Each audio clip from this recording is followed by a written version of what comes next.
4:05, we're calling the meeting of the State Allocation Board to order. Ms. Jones, will you take the roll, please? Certainly. Senator Wilk. Senator Leyva. Senator Laird. Assemblymember O'Donnell. Here. Assemblymember Mays. Assemblymember Bonta. Here. Juan Morales. Here. Jeremy Smith. Jennifer Osborne. Gail Miller. Here, we have a quorum.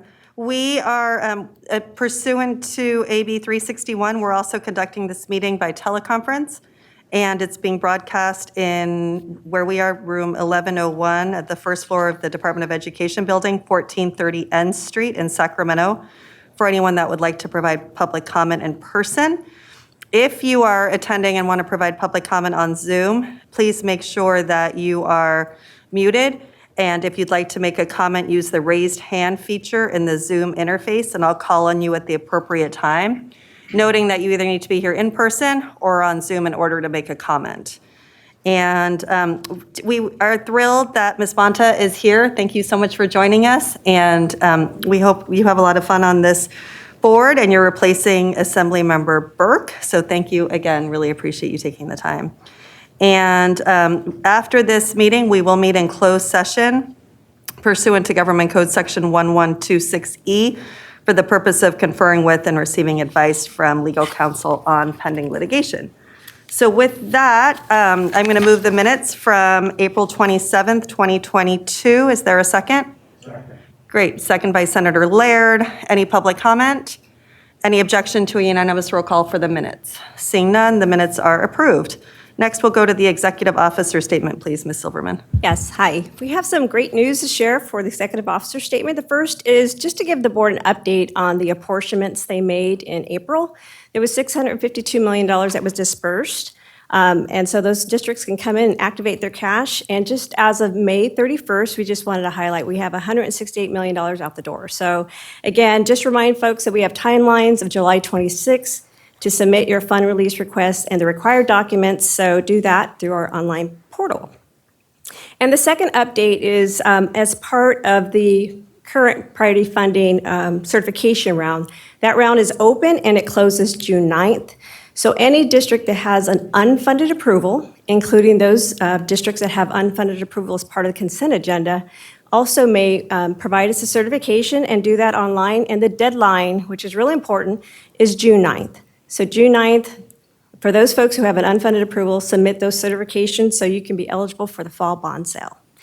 And the next update I wanted to share is the joint state agency workshop that we had a few weeks ago on May 5th. And just wanted to report out, we partnered with California Office of Emergency Services, California Department of Education, the Division of State Architect, and our office. And we actually had a panel of two districts. One of them was Paradise Unified School District, and we also had the Butte County Office of Education. And the overview was just to provide update or information just in case districts encounter disasters or natural disasters or any emergency. They know how to access and navigate through the various programs, be it federal grant relief and state programs, and emergency program funds as well. So again, that was a great turnout. We had 97 folks that did participate. So we wanted to highlight, and it is actually on our YouTube page, so just wanted to give folks an update there. And then the next item we wanted to highlight also is that we wrapped up a charter school filing round, and we also had about 39 applications worth about $625, just slipped my mind, $625 million. And we have $150+ million available, so it will be highly competitive. So we want to encourage those folks and thank those folks for submitting the application for the charter school filing round. And the last thing I wanted to share was we wanted to give the board an update on the extended full-day kinder program, as I call it, transitional kindergarten, and the state preschool program. We had over $1.5 billion in applications that came through the door. And the first filing round, the board did declare $225 million available. So again, that's great news. We'll be highly competitive. And then our last thing, just want to share, our next board meeting is June 22nd. Great, thank you very much. And thank you to all the board members for accommodating the meeting today ahead of that June 9th deadline. That's why it was so important to be able to get this funding out. Any questions for Ms. Silverman? I do hope folks just look at the website and make sure to meet all of these deadlines. Seeing no questions, Senator Wilk is here. Would you like to vote on the minutes, sir? Sure. Thank you. And next, we go to our consent agenda, the reason we are here. Ms. Silverman? Consent agenda is ready for your approval. Great, thank you. Any questions? I move the consent agenda. Thank you, Senator Laird. Thank you, Mr. O'Donnell. Any members of the public wishing to comment? Mr. Watanabe, anyone online? Nope. Okay, it's been moved and seconded. Ms. Jones, will you call the roll, please? Certainly. Senator Wilt? Senator Laird? Aye. Assemblymember O'Donnell? Aye. Assemblymember Bonta? Aye. Juan Morales? Jeremy Smith? Jennifer Osborne? Gail Miller? Aye, the consent calendar is approved. Next, we'll move to financial reports. Yeah, we wanted to highlight on page, now we got an update though. I just provided an update about the fund release requests that have been dispersed this month. But in April, just highlight on, we dispersed 28.6 million. But again, I just updated the board on the amount of funds that we've released so far. And then again, as far as your financial reports on page 132, just to highlight, there's $252 million in the consent agenda. Yes, thank you very much. That is very exciting. Any questions or comments on the financial reports? Seeing none, any public comment? No one online? Great, thank you. And now to Ms. Kampminer for the report on the interim use of surplus site sale proceeds. Yes, thank you. We do have one report to highlight today, and this is in our information section, does not require action. But in 2020, June of 2020, SB 98 was passed, and what the bill did is it provided additional flexibility to school districts on the use of funds from the sale of surplus sites.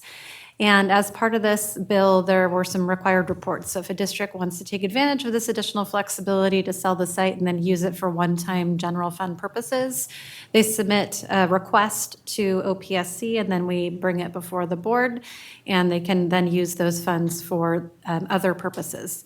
So this flexibility is in place until July 1st, 2024, and we have an interim report that will be submitted to the legislature tomorrow, and then there will be a follow-up report in 2026.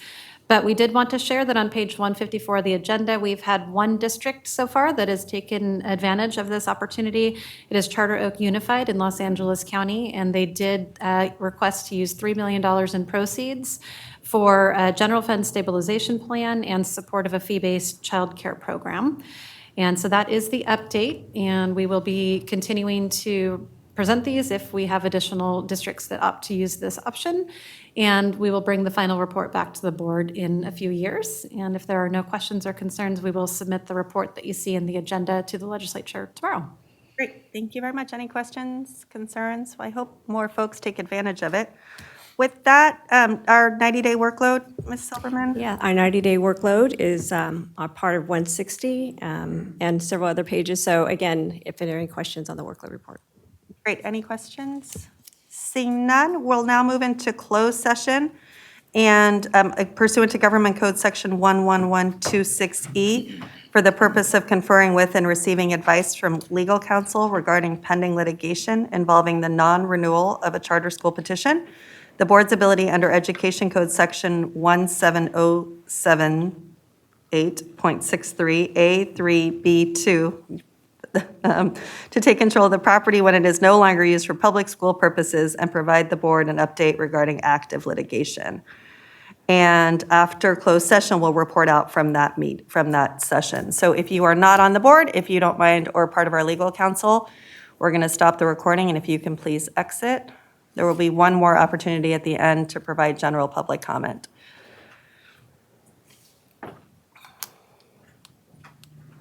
Great, thank you very much. The board met in closed session pursuant to Government Code Section 11126E for the purpose of conferring with and receiving advice from legal counsel regarding pending litigation. No action was taken. And are there any final public comments? Anyone wishing to comment for any reason? Nope. Seeing none, the State Allocation Board meeting is adjourned. Thank you, everyone. Have a great day.